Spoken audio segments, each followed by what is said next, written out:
Lucas, capítulo 12. Nesse meio tempo, tendo-se juntado uma multidão de milhares de pessoas ao ponto de se atropelarem umas às outras, Jesus começou a falar primeiramente aos seus discípulos, dizendo: Tenham cuidado com o fermento dos fariseus, que é a hipocrisia. Não há nada escondido que não venha a ser descoberto, ou oculto que não venha a ser conhecido.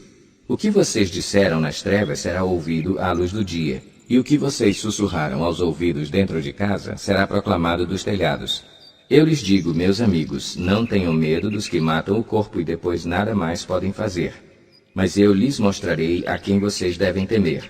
Temam aquele que, depois de matar o corpo, tem poder para lançar no inferno. Sim, eu lhes digo, esse vocês devem temer. Não se vendem 5 pardais por 2 moedinhas? Contudo, nenhum deles é esquecido por Deus. Até os cabelos da cabeça de vocês estão todos contados. Não tenham medo, vocês valem mais do que muitos pardais. Eu lhes digo, quem me confessar diante dos homens, também o Filho do Homem o confessará diante dos anjos de Deus. Mas aquele que me negar diante dos homens será negado diante dos anjos de Deus.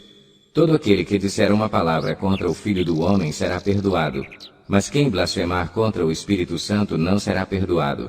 Quando vocês forem levados às sinagogas e diante dos governantes e das autoridades, não se preocupem com a forma pela qual se defenderão, ou com o que dirão, pois naquela hora o Espírito Santo lhes ensinará o que deverão dizer.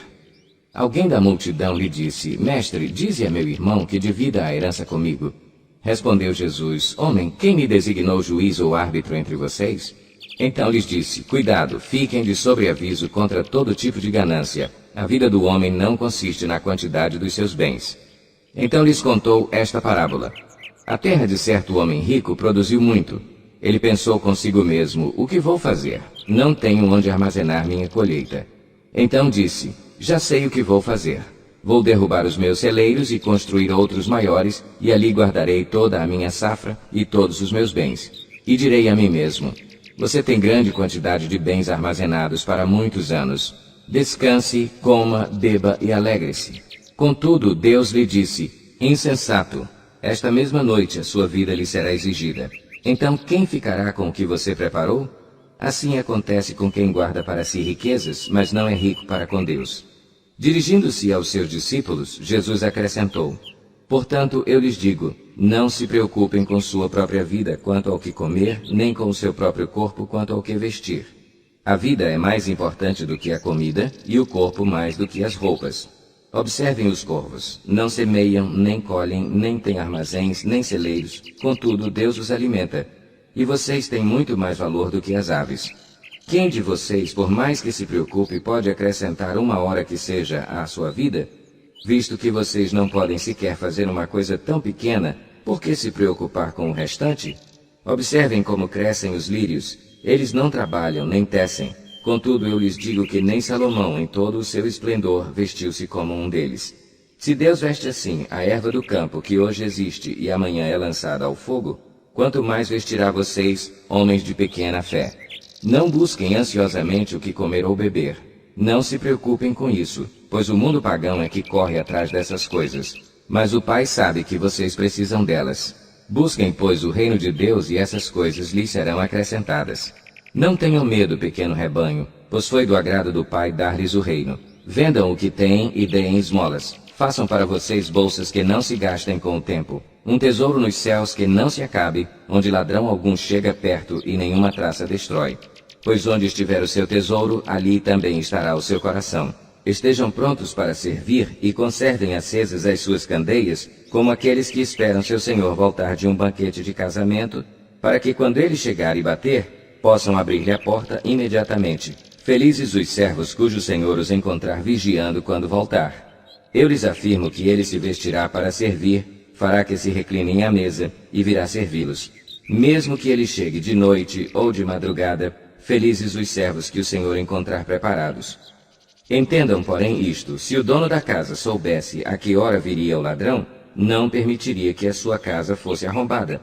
Estejam também vocês preparados, porque o Filho do Homem virá numa hora em que não o esperam. Pedro perguntou, Senhor, estás contando esta parábola para nós ou para todos? O Senhor respondeu, Quem é, pois, o administrador fiel e sensato, a quem seu senhor encarrega dos seus servos para lhes dar sua porção de alimento no tempo devido? Feliz o servo a quem o seu senhor encontrar fazendo assim quando voltar. Garanto-lhes que ele o encarregará de todos os seus bens. Mas suponham que esse servo diga a si mesmo: meu senhor se demora a voltar, e então comece a bater nos servos e nas servas, a comer, a beber e a embriagar-se. O senhor daquele servo virá num dia em que ele não o espera, e numa hora que não sabe, e o punirá severamente e lhe dará um lugar com os infiéis. Aquele servo que conhece a vontade de seu senhor e não prepara o que ele deseja, nem o realiza, receberá muitos açoites. Mas aquele que não a conhece e pratica coisas merecedoras de castigo, receberá poucos açoites. A quem muito foi dado, muito será exigido, e a quem muito foi confiado, muito mais será pedido. Vim trazer fogo à terra, e como gostaria que já estivesse aceso.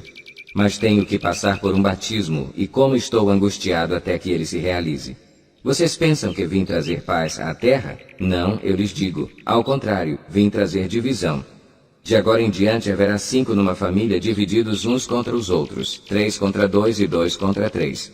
Estarão divididos pai contra filho, e filho contra pai, mãe contra filha e filha contra mãe, sogra contra nora e nora contra sogra. Dizia ele à multidão: quando vocês veem uma nuvem se levantando no acidente, logo dizem, vai chover, e assim acontece.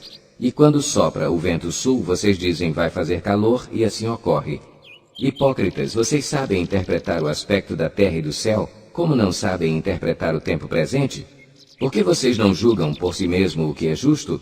Quando algum de vocês estiver indo com seu adversário para o magistrado, faça tudo para se reconciliar com ele no caminho, para que ele não o arraste ao juiz, o juiz o entregue ao oficial de justiça, e o oficial de justiça o jogue na prisão. Eu lhe digo que você não sairá de lá enquanto não pagar o último centavo.